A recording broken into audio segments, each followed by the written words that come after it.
When you see the Biden administration, a deputy White House spokesperson saying that Joe Biden is the first person to visit 2 war zones as president, they look at that as a brag. This isn't something to brag about. That means there are 2 wars under your watch. Former Chief of Staff Ron Klain said, in moments like these, thank God Biden is president and not Trump.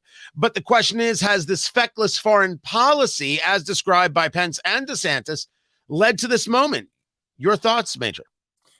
Yeah, in some ways it has, because deterrence is failing, right? For whatever reason, deterrence has failed now in Europe. It's failing in the Middle East, and I think we're going to find out whether the foreign policy is going to be successful or not, because maybe our enemies are now looking for that red line in the sand that was drawn by President Obama back in the day in Syria, and then nothing happened from it. I think it was a positive sign that we're shooting those missiles down from Houthis. It's fundamentally we're shooting something coming from Iran.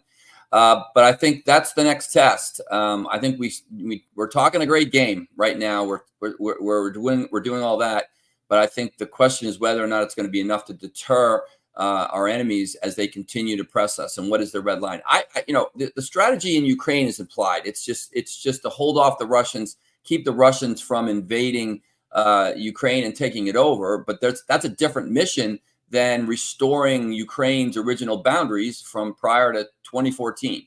He doesn't do a good job of explaining that, but that's what I perceive to be the mission there. The mission here in Israel now is destroy Hamas. I think there's going to be an issue of what next. That whole expression as to what happens. So I think they'll win militarily, but they're going to have to do some ruthless things. They're going to have to destroy tunnels and they're going to flood them. They're going to do things they hadn't done before. And I think the reason why they're not doing anything just yet is because they're concerned about those hostages.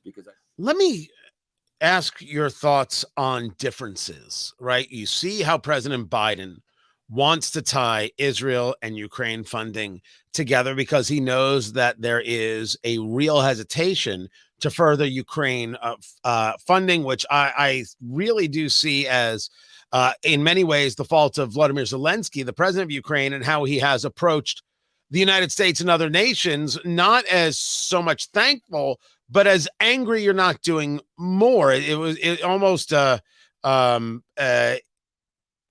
sense of, is that it?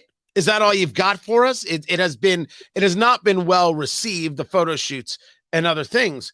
But if you were to describe the necessity of supporting Ukraine, the necessity of supporting Israel, there are differences. Take a moment, walk us through the differences as you see it between Ukraine and Israel for the United States.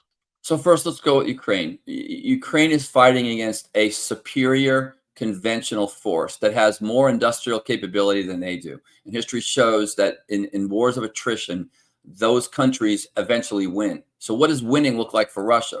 That means they conquer all of Ukraine. They take over the government. They possess the land. It's a classic, land grab that the Russians have done here. The United States has provided the amount of material, equipment, intelligence in order for Ukraine to at least hold their own.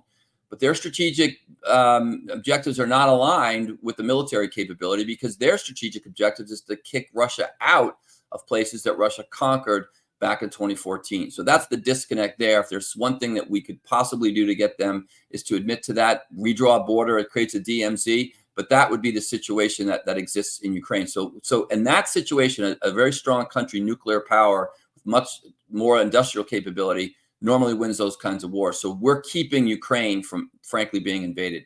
You go to Israel. Israel is fighting a war of terror. This is against terrorists. This is an old-fashioned, go back to 2005, ISIS in Iraq and the like. Much more difficult situation. Laws of land warfare.